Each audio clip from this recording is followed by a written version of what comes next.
कल हम लोगों ने लाइट पढ़ा था।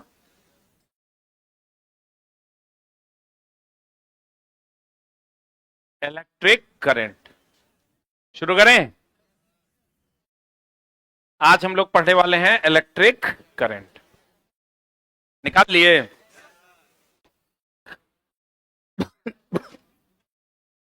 कुछ अच्छे अच्छे प्रश्न हम लिए हैं।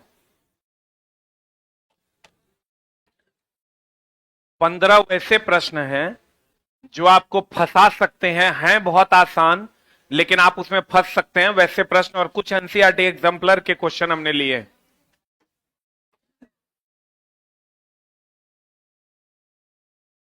पहला क्वेश्चन जो आपका है,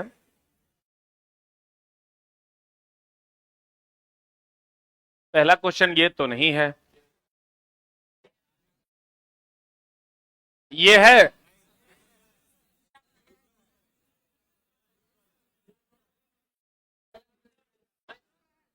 हाँ ठीक तो है, ये 2 नंबर है ना, 1 नंबर नहीं है। कोई बात नहीं, 1 नंबर आपके पास है ना। 1 नंबर क्वेश्चन भी हम बता देते हैं। फ्यूज की बात कर रहा है क्वेश्चन। आपके पास 1 नंबर क्वेश्चन है ना। फ्यूज के बारे में बात कर रहे हैं कि फ्यूज क्या है। फ्यूज सीसा और टीन का क्या है, मिश्रण। इसका गलनांक क्या होता है।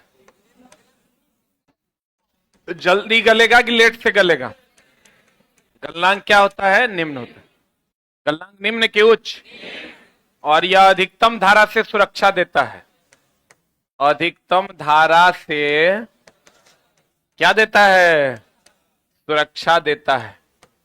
अधिकतम धारा से क्या देता है, सुरक्षा देता है।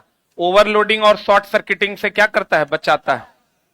Overloading and short circuit,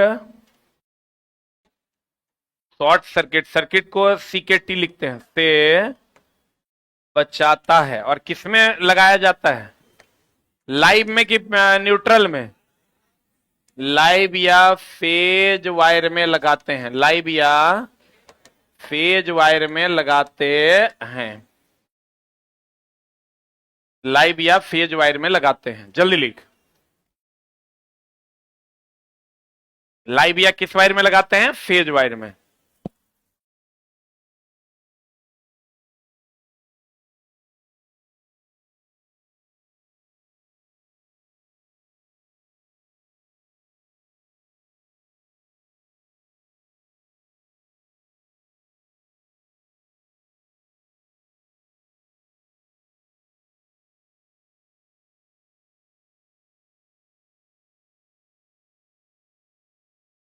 live या किस में लगाते हैं, फेज वायर में।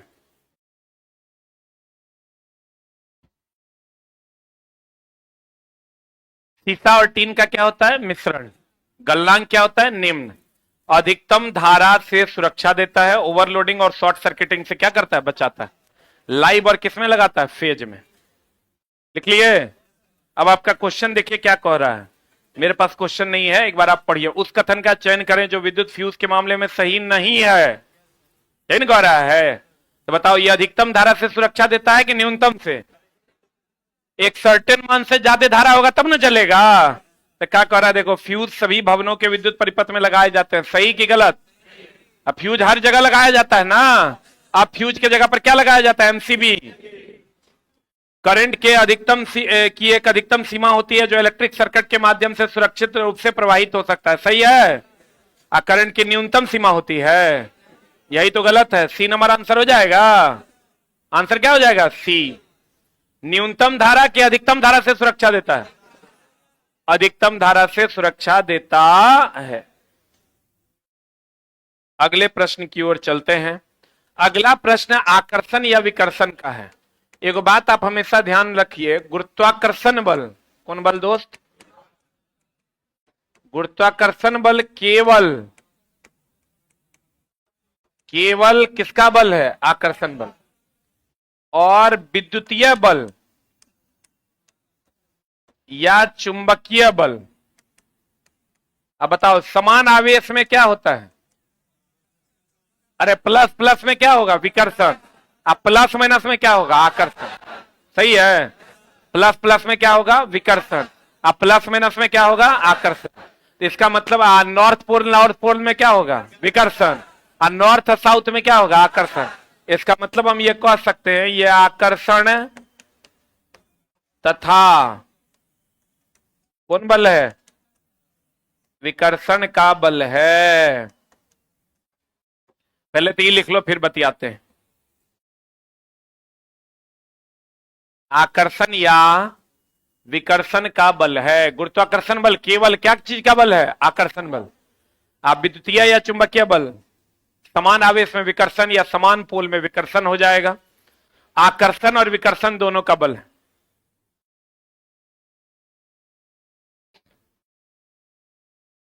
लिखे? हो गया?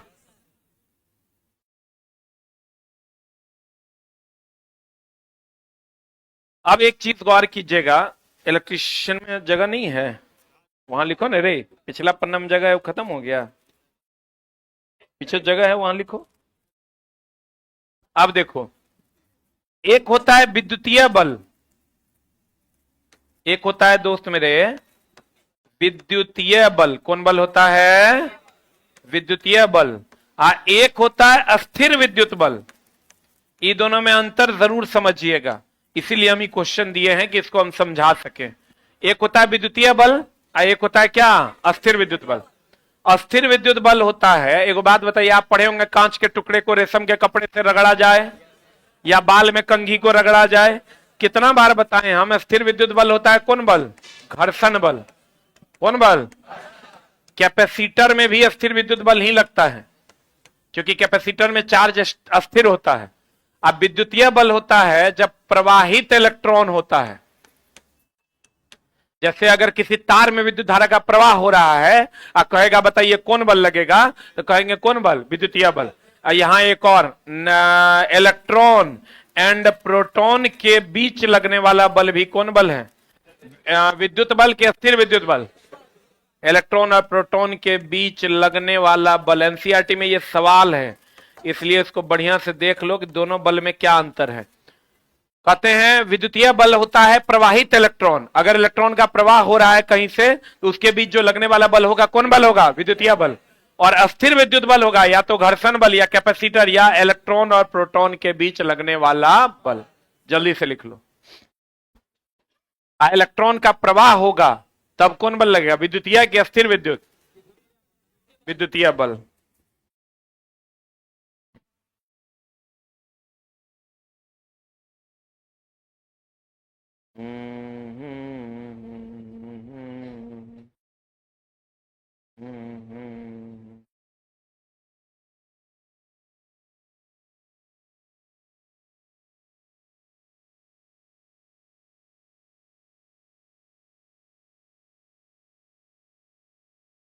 हो गया? अरे हुआ? विद्युतीय बल क्या होगा? एकदम आराम से चला। प्रवाहित इलेक्ट्रॉन में लगने वाला बल कौन बल? विद्युतीय बल। कहीं भी अगर आवेश अस्थिर है तो कौन बल? स्थिर विद्युत बल। गुरुत्वाकर्षण बल केवल आकर्षण का बल। गुरुत्वाकर्षण बल कौन बल? केवल आकर्षण का बल। गुरुत्वाकर्षण बल कौन बल? केवल आकर्षण। लेकिन चुंबकीय बल और विद्युतीय बल में समान आवेश में आकर्षण विकर्षण और समान में आकर्षण। अरे नॉर्थ पोल में क्या होगा? नॉर्थ साउथ में प्लस प्लस में क्या होगा? विकर्षण। अब प्लस माइनस में क्या होगा? आकर्षण। इसका मतलब विद्युतीय और चुंबकीय बल आकर्षण विकर्षण दोनों का बल है। और नाम है गुरुत्वाकर्षण बल।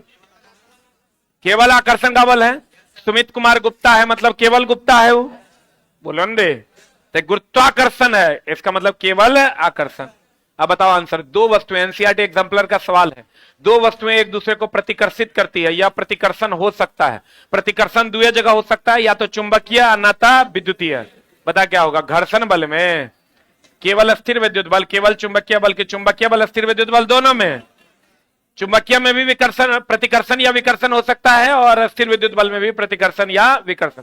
बताओ नॉर्थ पोल साउथ पोल में आकर्षण की विकर्षण? आकर्षण। नॉर्थ पोल में विकर्षण। अगर लेकिन आपको कह दे चुंबक की असली पहचान क्या है तो कहिएगा विकर्षण। लिख लीजिए चुंबक की असली पहचान, लिखेगा चुंबक की असली पहचान विकर्षण है।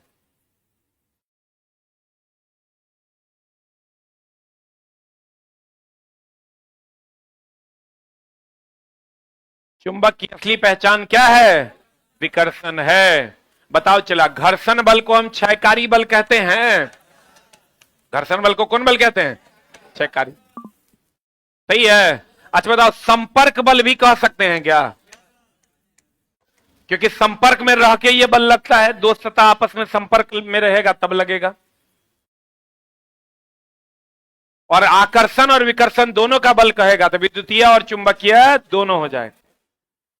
पढ़े अगला प्रश्न, गौर फरमाइएगा। ये हमेशा ध्यान रखिएगा। चला, इस टाइप के ग्राफ में, इस टाइप का एनसीईआरटी में तीन गो क्वेश्चन दिया हुआ है। आप खाली ध्यान रखिएगा कि मान लीजिए ये ग्राफ ए है, ये ग्राफ बी है, और ये ग्राफ क्या है? सी। और यहां मान लीजिए इंडिया है, और ये मान लीजिए क्या है? पाकिस्तान है। ध्यान दीजिएगा, जो ग्राफ जिसकी ओर होगा उसको सपोर्ट करेगा। हम बार बार कहते हैं, इस सवाल जब भी आए दिमाग में ये एडजस्ट करना है कि जो ग्राफ जिसकी ओर होगा, नोट करके लिख लो, जो ग्राफ जिसकी ओर होगा उसको सपोर्ट करेगा। जो ग्राफ जिसकी ओर होगा उसको क्या करेगा? सपोर्ट करेगा।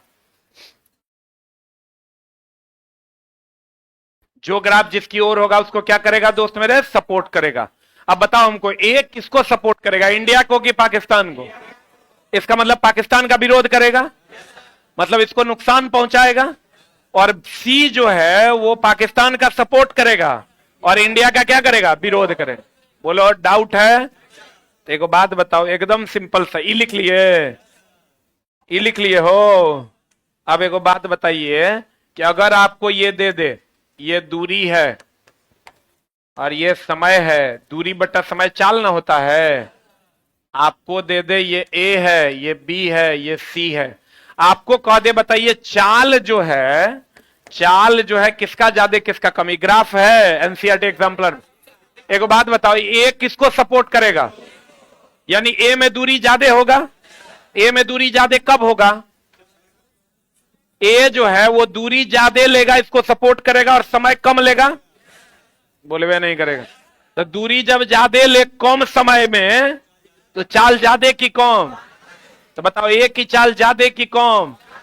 ए दूरी ज्यादा ना ट्रेवल कर रहा है, और सी दूरी क्यों? क्योंकि ये दूरी से दूर है कि नजदीक है। तो दूरी जब ज्यादा ट्रेवल करेगा तो उसकी चाल ज्यादा होगी, उससे कम बी की और उससे कम सी की। अगर कह दे दूरी बताओ कौन ज्यादा ट्रेवल करेगा, क्या कहिएगा? A is greater than B is greater than C. और कहेगा समय बताओ कौन ज्यादा लेगा? कौन ज्यादा लेगा? सी ज्यादा, बी उससे कम, ए सबसे कम। लिख लो, एनसीईआरटी एग्जाम्पलर का सवाल।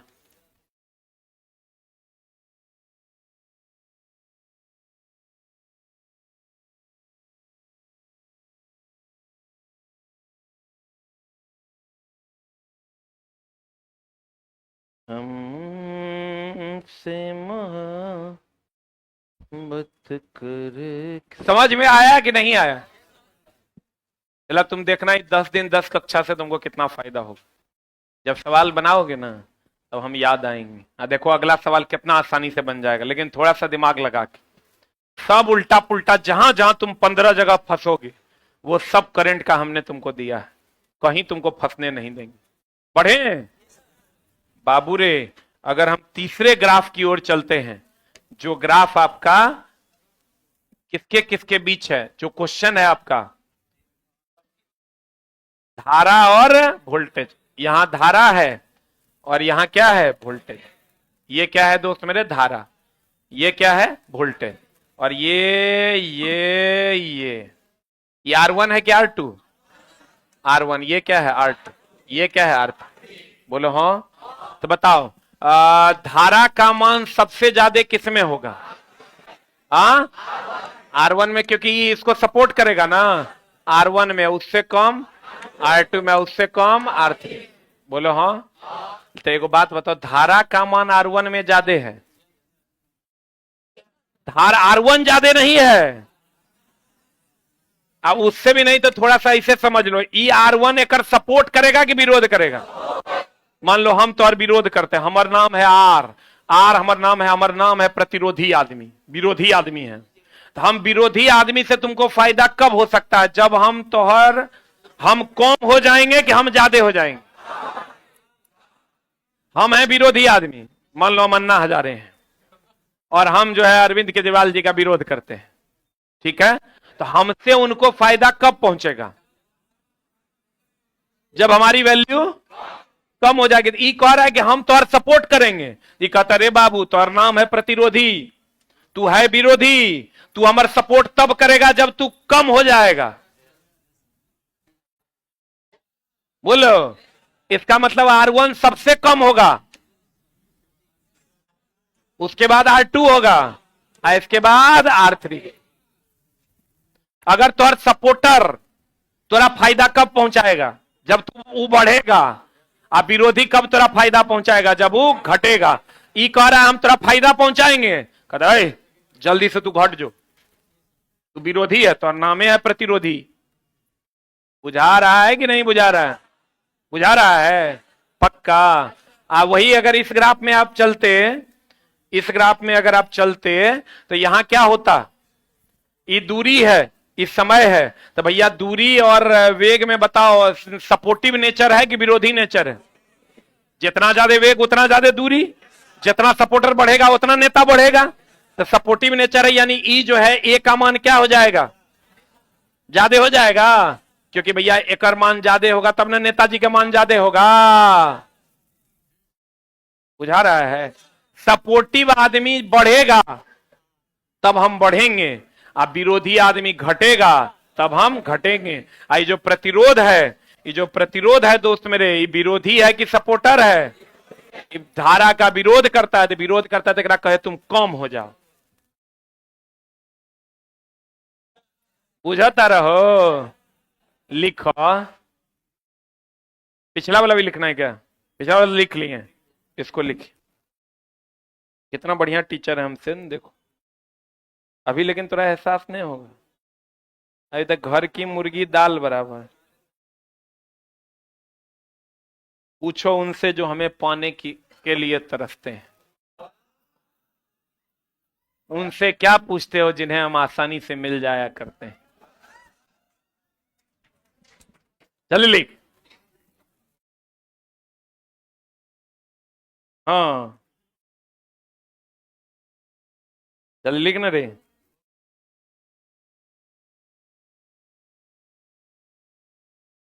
अरे लिखा, भाई देखो चला। अब बताओ यहां, अरे लाइन काहे कट गया रे?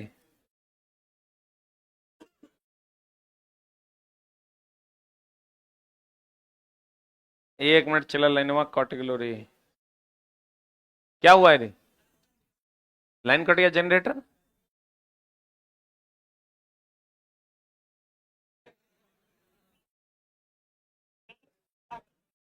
कुछ ना कुछ तो गड़बड़ हुआ है।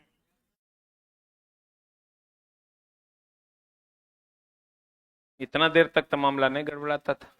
हेलो हेलो हेलो, अरे लाइन भाई आ जाओ। R1 करंट, करंट का नाम लिए देखो आ गया करंट ना। तो R1 का मान कम की ज्यादा, और उससे कम, सबसे कम कौन हो जाएगा answer? C for cat. R1 सबसे कम, R2 R3। अगला प्रश्न, ओम चचा का नियम। किसका नियम चला? ओम का नियम। देखो हम हर वो बात तुमको बता रहे हैं चला जहां तुम फंस जाओगे। ओम का नियम कहता है voltage is directly proportional to current, लेकिन ये ध्यान रखना नियत ताप पर। किस पर चला? और यहां से भी बराबर आई और समानुपाती का चिन्ह हटाएंगे तो कहा जाएगा कांस्टेंट। एक तो ये बात, और दूसरा ओम के नियम का ग्राफ होता है ऐसा। तीसरा पॉइंट, यह अर्धचालक और विद्युत अपघट्य पर लागू नहीं होता है। अर्धचालक तथा विद्युत अपघट्य पर ओम का नियम लागू, अपघट्य पर, विद्युत अपघट्य पर ओम का नियम लागू नहीं होता। जल्दी लिख।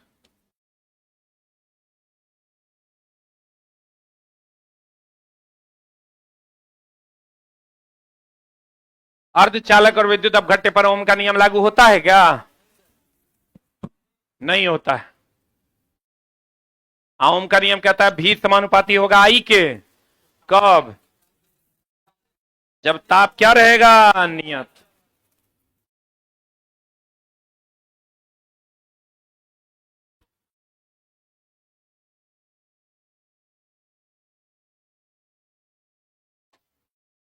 तेरे नैना।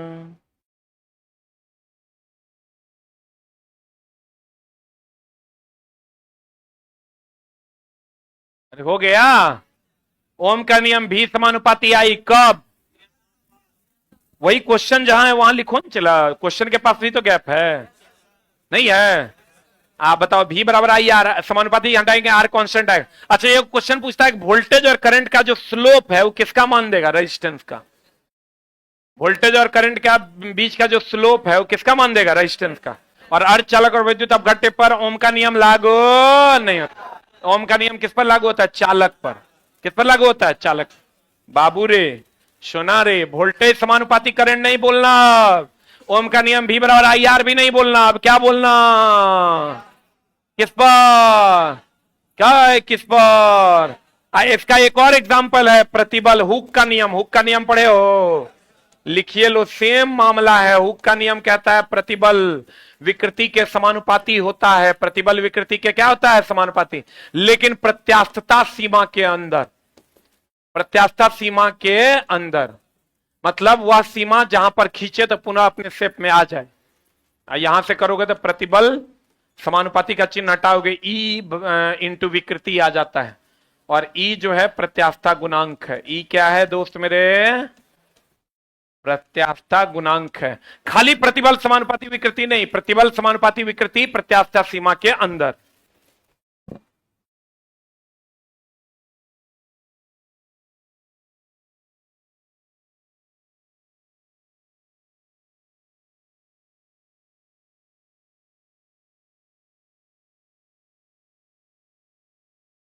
हो गया?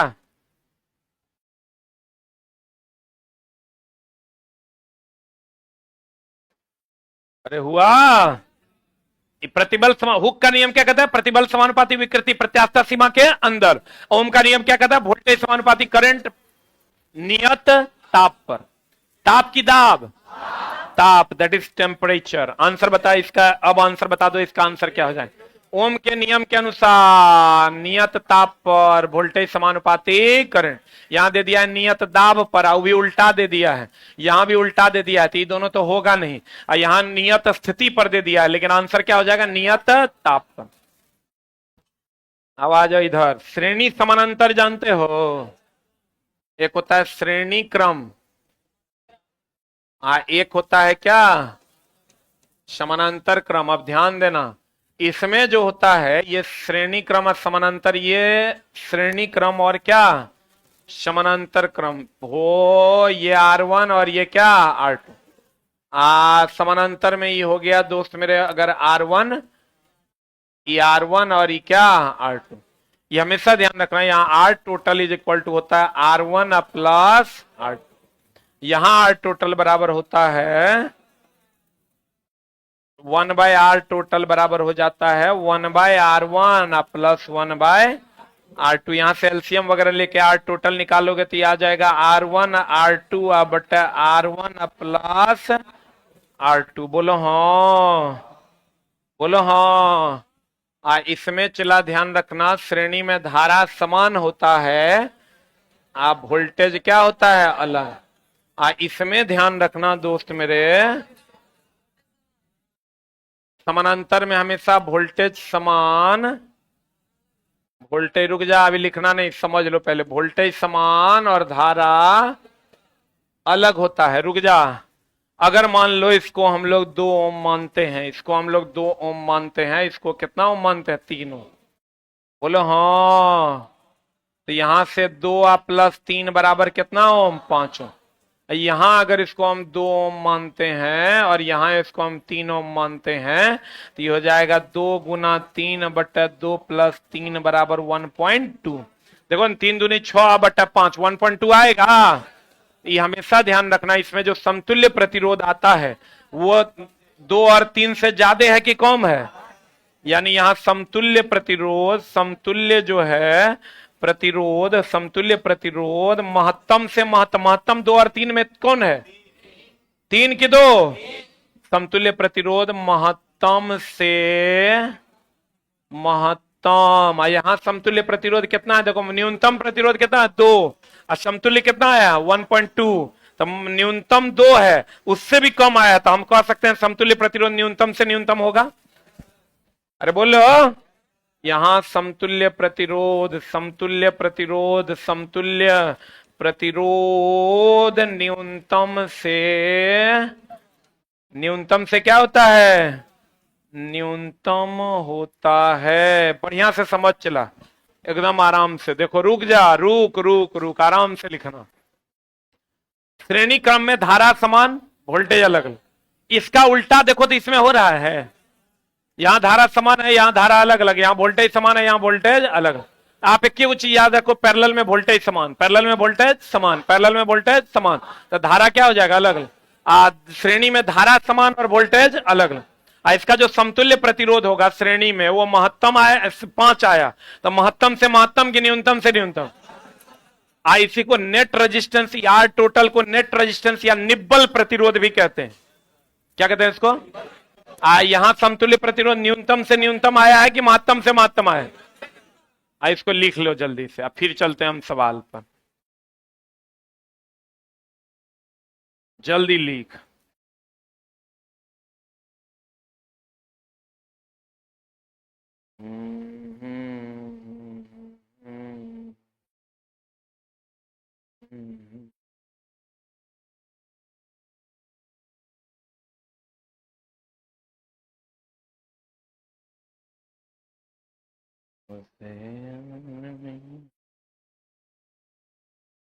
पीडीएफ कहां मिलेगा? सामने जो टेलीग्राम का लिंक है उसमें मिल जाएगा।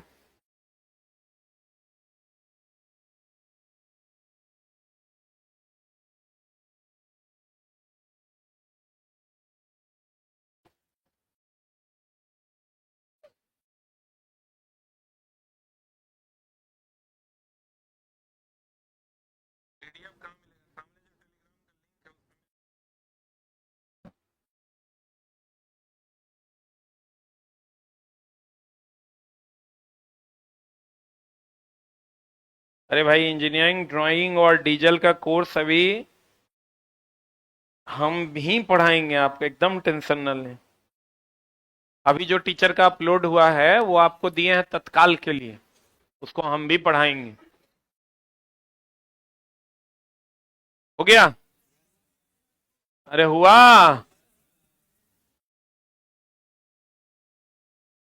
ऊपर करें?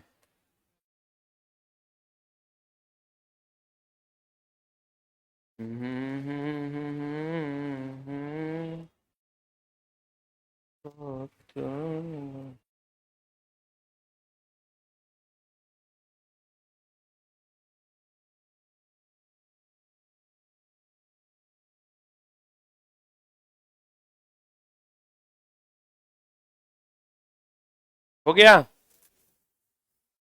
अरे हुआ हो। समानांतर में वोल्टेज समान, समानांतर में वोल्टेज समान, समानांतर में वोल्टेज समान, समानांतर में वोल्टेज समान। पढ़े?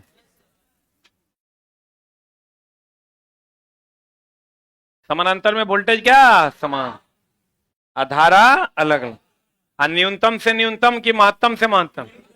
न्यूनतम। श्रेणी में महत्तम से महत्तम। पढ़े?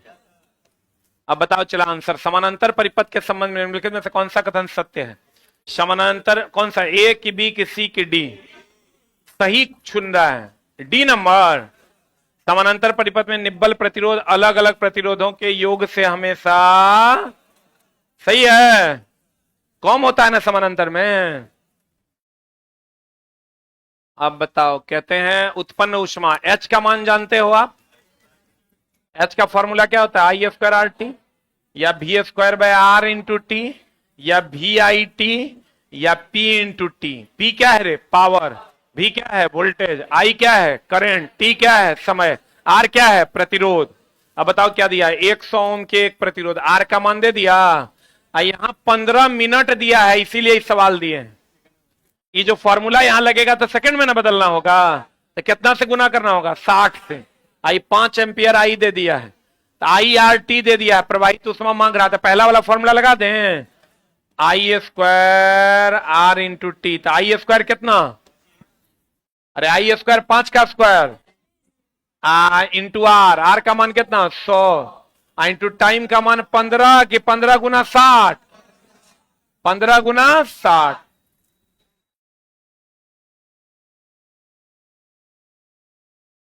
तुझे ढूंढते हैं। अब यहां से भी आंसर तक पहुंचना थोड़ा सा मुश्किल हो जाएगा तुम्हारे लिए, लेकिन तेज बच्चा होगा तो पहुंच जाएगा। कैसे पहुंचेगा बताओ?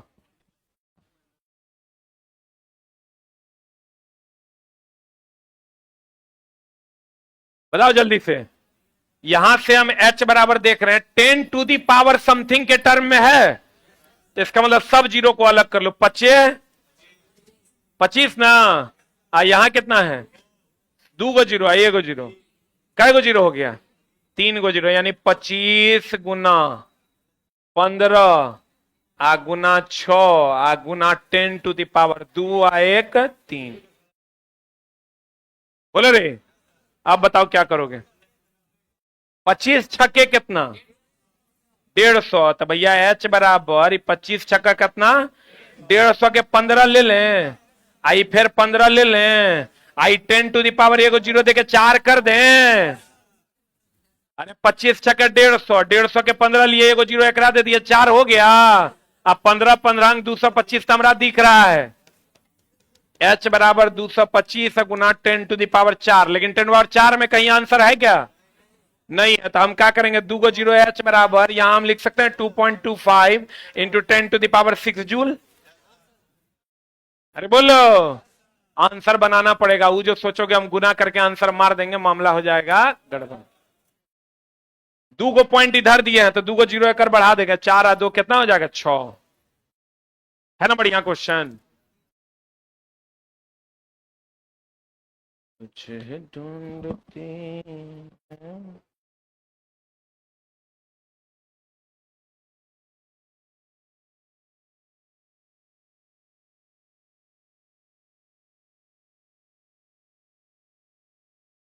एगो लड़का लिखता है, गुरुजी इतना अच्छा क्यों पढ़ाते हैं, एक दिन भी आपके बिना मन नहीं लगता है।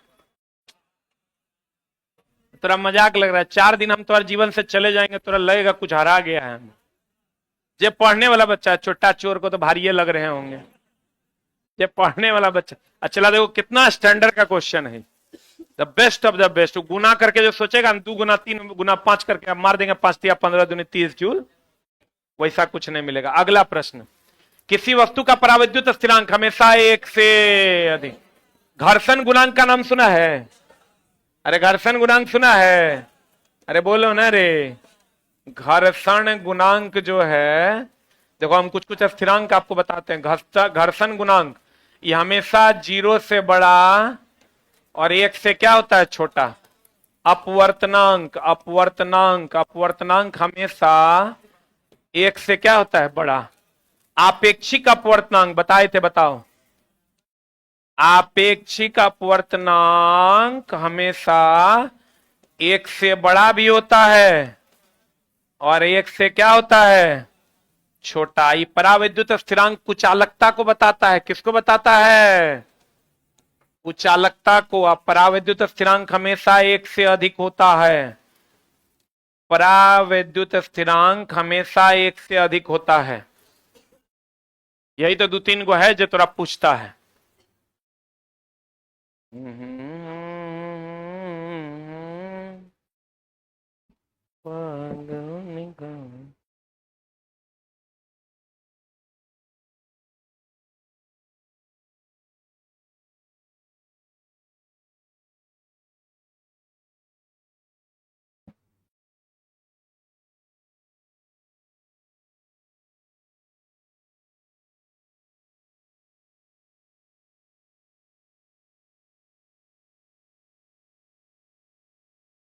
हो गया?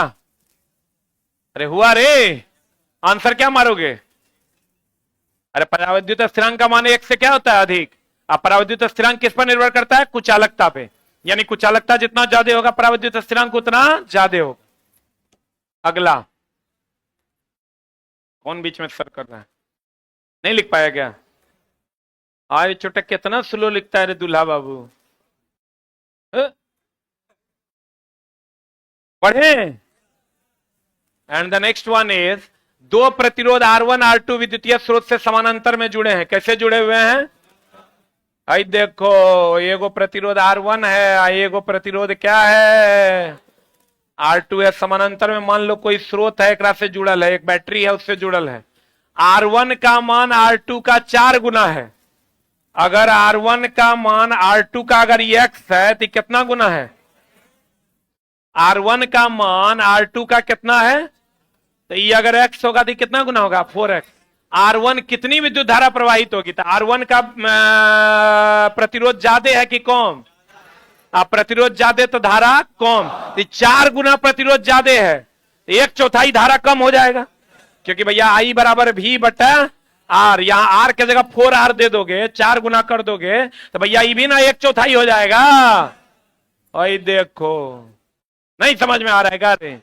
प्रतिरोध ज्यादा तो धारा कम, प्रतिरोध दुगुना तो धारा आधा, प्रतिरोध 8 गुना धारा 1/8। बोलो। तब प्रतिरोध कह रहा है कि यदि R1 का मान R2 से 4 गुना है, ये R1 का जो मान है इससे 4 गुना है, तो ये x है तो कितना गुना? 4x। तो भैया अगर प्रतिरोध तो कह रहा है R1 कितना विद्युत धारा, तो R1 कहेगा तो ये 1/4 हो जाएगा कि नहीं हो जाएगा? क्योंकि 4 गुना प्रतिरोध तो 1/4 धारा, 4 गुना प्रतिरोध तो 1/4 धारा। आंसर बताओ क्या हो जाएगा? आए रे, मार दें आंसर, है ना स्मार्ट क्वेश्चन। अगला प्रश्न।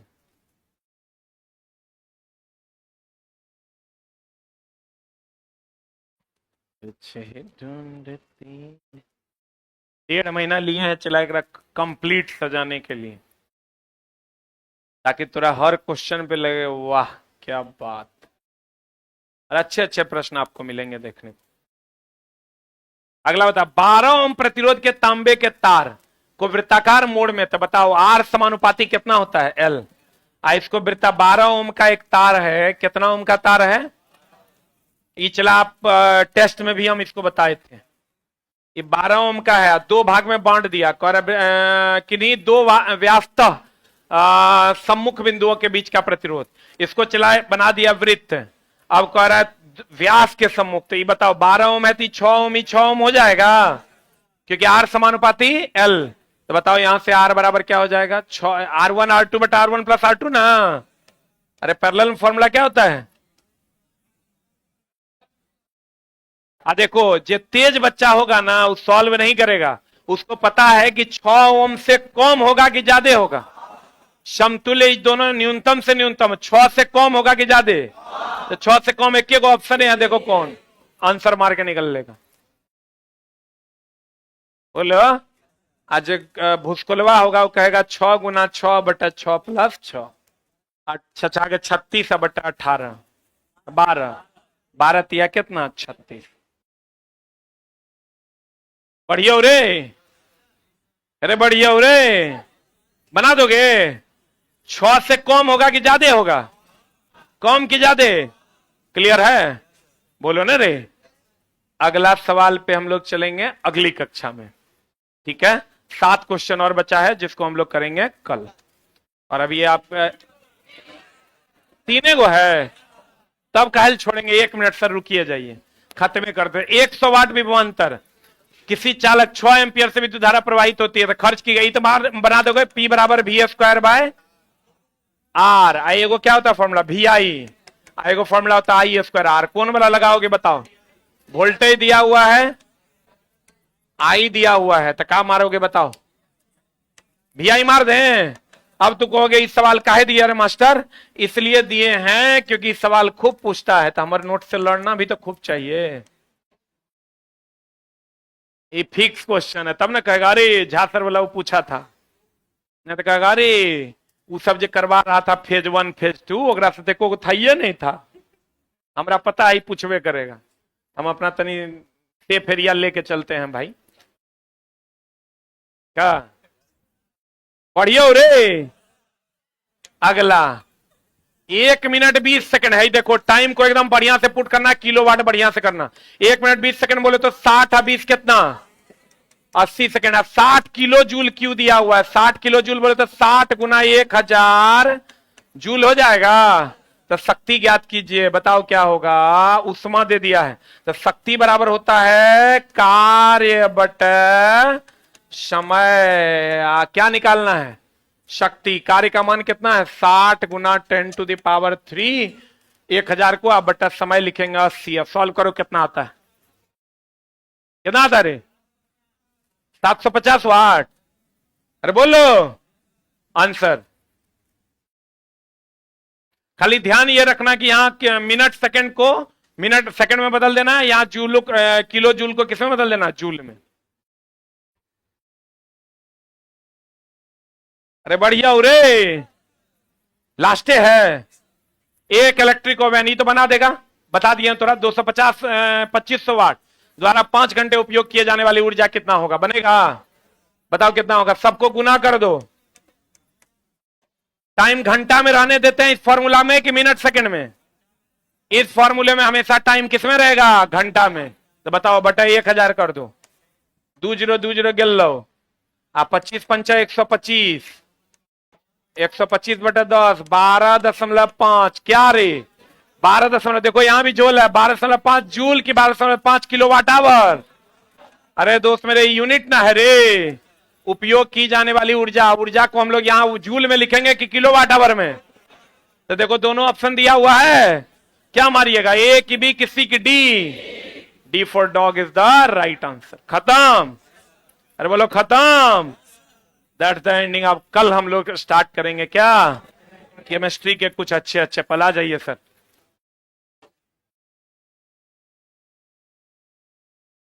हम आपका 8 मिनट लिए हैं।